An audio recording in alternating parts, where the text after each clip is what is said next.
Hello, everybody. Welcome to Author in the Spotlight, where you get a chance to meet the authors in our upcoming book, all around the subject on grief. So today I am with the lovely Emma. Hello, Emma.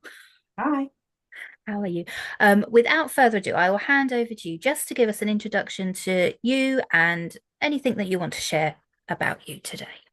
Thank you, Cassie. So I'm Emma Sales. I am in 40 and I live near Manchester with my fiance and my son. And I am a neurodivergent coach. I found out about my own ADHD and autism in my mid-30s, and with that knowledge, it became my special interest. So I spend my life helping other people that are going through late diagnosis.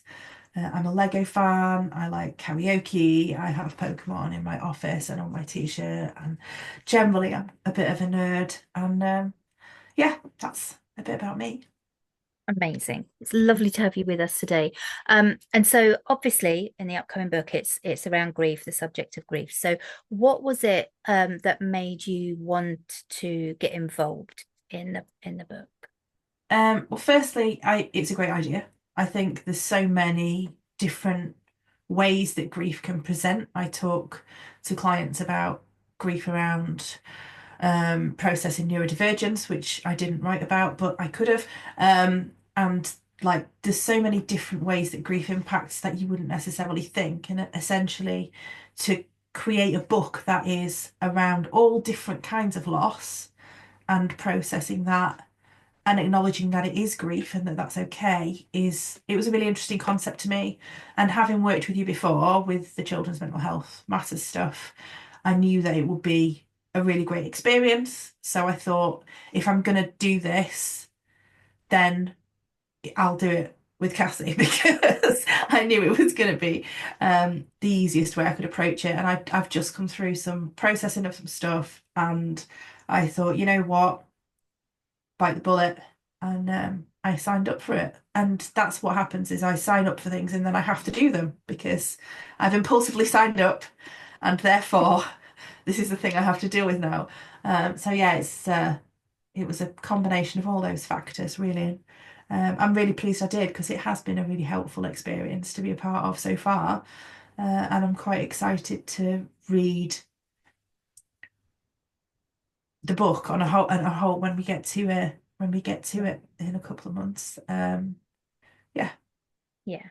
Yeah, it is. And so sort of going on from that, actually, what came in like when you were talking is, how did you find the whole writing process? Because obviously being in the children's mental health matters book, it is focused on your expertise, it's focused on what we do, and it's that whole thing, whereas this is a very different style and concept of writing. So how did you find It that? was it was very strange. It's the first time in a long time that I have written purely from a personal perspective without any kind of business intent. I share my story a lot as a neurodivergent person, and and about late diagnosis and about my life as pre-diagnosis and post, around neurodivergence. But this was something that was very personal to me. And so it was kind of like going back to the good old days of Life Journal from 20 years ago.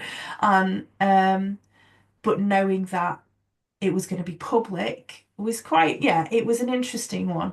Um, I wrote it and rewrote it, and then when I decided on the name of the chapter, I panicked and asked for feedback from people, and it's getting the tone right and trying not to minimize what it is. My default is to go into humor, and I've not done that in this chapter. I don't think there's any laughs in it, funnily enough, which for me is quite strange. It was really bizarre. It was quite a surreal process, but it was helpful. And as I was writing it, the emotions that came up were important. And also, it made me really proud because of the amount of work I have done to process all of the things that I've been through to get to the end, spoilers, and be able to write, and this is okay, I've dealt with it, and this is where I am now, and I'm in a really good place. And I'm really hoping that that helps people know it's possible. And there's a lot, I think, for me, I'm probably the most proud of this because of how much it shows that I've grown as a person in the last 19 years.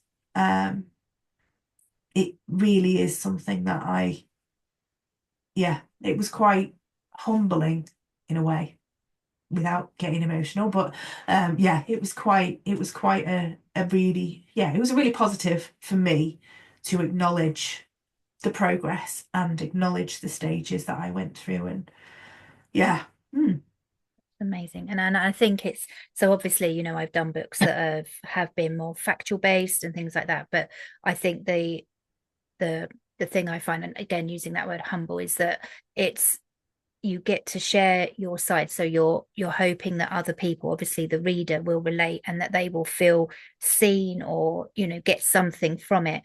But it's also, really important to me as the organizer that you as a person aren't doing it just because of what the reader's going to get, that you get something from it and that you have that healing almost experience or that realization of how far you have actually come, because we so often overlook stuff and we think yeah it's all right, but it's those realizations and those steps. So yes, at the end there's going to be a book which is absolutely amazing, but it's also about what you have achieved in the process as well, which is really definitely. important. Yeah. um yeah, so yeah, just add that bit in there. So sort of without giving too much away, do you want to sort of speak a little bit about what you share in your chapter?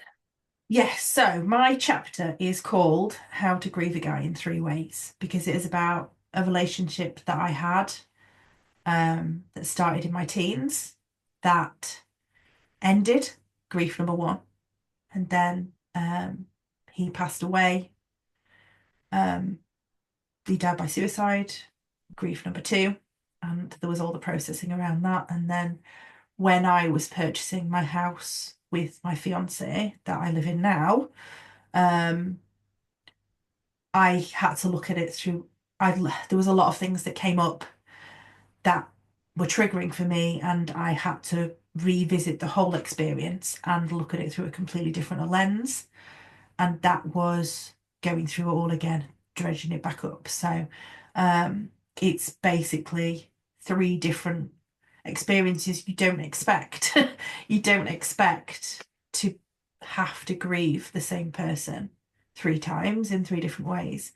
And there's a lot of things about the relationship with that person that it's great to have hindsight, but I wouldn't change anything. Um, and the story will hopefully help people understand what it's like to look from the outside at a past experience and still not want to change anything. Although obviously it was horrible at the time. All of it, not all of it was horrible, but a lot of it was horrible at the time. Um, it's really made me who I am, and I think that that comes through in the book, in that I've found ways to be grateful for that experience in so much as you can be, really, with trauma. But yeah, I hope that's not too vague Yes. and still vague enough. Yeah, of course. Yeah, and it is, and the book, the whole sort of, you never realize, you don't always realize what it is you're going through at the time. It is only with that Yes, hindsight, and you don't definitely. always see how you're going to get through a certain situation. And it is finding that place, and it doesn't matter, and I mentioned this in the book as well, that there isn't a time scale, there isn't a process, there isn't a step by step you should. It's your own journey, and whatever Absolutely. that is totally fine for you and how you're going to process it. It's completely valid. And I know when it felt like a lot of the way that I talk in the book, it felt quite not cold, but it's what happened. And I just tell it like it happened. And my fiance said to me after he read it, he's like, it just reads like you've been through some really horrible stuff and you've healed. Yeah, And that's how it reads. And so it's really good. It's going to give people, hopefully, it will give people the hope that they can also heal, yeah, which is one of the reasons why I wanted to share it, but or the main reason why I'm so proud of it, really. yeah. And that's amazing. And it is, I always sort of, I'm of this mindset that if we go through stuff that's really tough, how can we turn that? How can we then turn that to try and help or do something rather than just have it like as I don't even know how to word it, but rather than just experience it and have it, it's like, okay, how can we turn that into a not, I don't want to use the word positive, but in a way that could be helpful to other Yeah, people. You know, it's a what do learning, I isn't wish it? that I had, what do I wish I'd known? What do I wish I'd seen? What could, you know, if I was to go back, what could have helped me in that moment? And it's trying to find that in your darkest moments, I think can sometimes be, you know, Yeah. What can I learn from this experience is it, and when you're in it, it's horrible to think, right, what can I be learning? No, just sit in the pain. You're allowed to be in yeah, pain. You're going yeah, through stuff. You're allowed to find it painful and horrible. And know that at some point you will hopefully be able to see what you could have learned or what you have learned yeah, when you're in it, to know that there is a future yeah, where you might be able to figure out the lesson that you learned or what you've taken or how it's changed you. And that doesn't make the experience positive. no, no, It just totally not. makes it an experience, Yeah, as yeah, everything is in life. Everything's just, you know, we experience it's, things and then they progress yeah, however they do, and yeah. that's, that's okay. Yeah, Um, definitely. And quite often with me, I sort of look back and think, well, if that hadn't have happened, yes, then I wouldn't know that. And yeah, at that moment, that you couldn't tell me that it was gonna that something positive was gonna come out of anything. and Absolutely no nobody way. should try to turn No. around and say you're gonna be grateful for this one day. Like, Yeah, no, no. no. It's yeah, and I think in grief as well, that is it's validating someone in that moment, not Yes, comparing it, not doing nothing at all with it other than validating how that person is feeling. And if it's 10 years later and they're still in deep grief, it's validating that and not saying, well, it's been 10 years, you yes, know, or, yeah, you know, whatever it may be, you know, if it was a pet that we've lost, well, it's just an animal, or yeah, never putting down the, I, you know, any of that and just accepting it. Um, and knowing that no matter how dark it feels, there there is another side. yeah. There is at It's some point, in some way, at shape some or point. form, Yeah, there is another side. There's always something that you can achieve or you can get through. We can get through the worst of things yeah, as human beings. We can get through the worst of things, and I would not be here where I am. No, I'm not here. I wouldn't be where I am, living where I am with the person I'm with, if I hadn't been me, if I hadn't been the person that I am, and those yeah, experiences that I had shaped who I am. And yeah, now the relationship I have is incredible and very healthy and balanced. And a lot of that has come from knowing what not to happen, what I don't want, what I don't want yeah, to happen, how I don't want to experience things, and what I want to avoid. And it's horrible to have to go through the shit before you see what you need to have, but often that's how it happens. And um, that doesn't mean that you're not going to have the positive experiences. Not every experience is going to be negative, and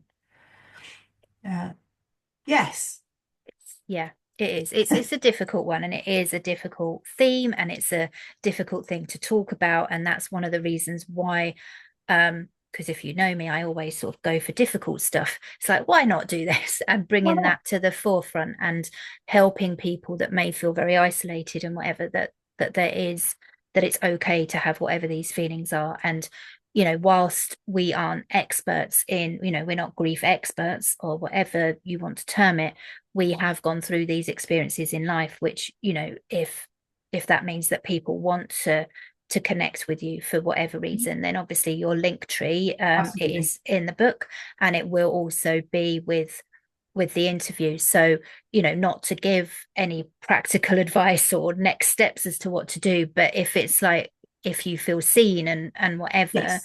then there's that ability to connect with the authors and Yeah. sort of just I'm always get them happy on that. if I've helped people. I mean, that's why I do what I do. It's why I'm a Yeah, coach. It's why I talk about neurodivergences, and everything that I talk about in public, and why I do it in public is so that hopefully somebody will be helped. If one person reads a book or reads something that I've written or something that I've said or whatever and feels seen and heard and can relate and can potentially make a change in their life because of it, yeah, then I'm winning. I've done everything that I needed to do with that. It doesn't matter if it's just one person, but exactly. um, it's really important, I feel, to help others go through the stuff that we've been through, because we are the ones that know how hard it can be.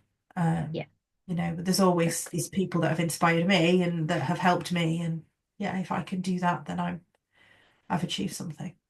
Yeah, and that's amazing. And that's, I'm so grateful you are part of the book, and it is a healing. And so you find those different, pieces as you're going through your journey. And hopefully this book will be one of those pieces. So thank Absolutely. you. Thank you so much for joining us today. It's been amazing. And do keep an eye out for more Author in the Spotlight going forward. But today, Emma, thank you so much. See you Welcome. again soon. See you later. Bye. Bye. Bye.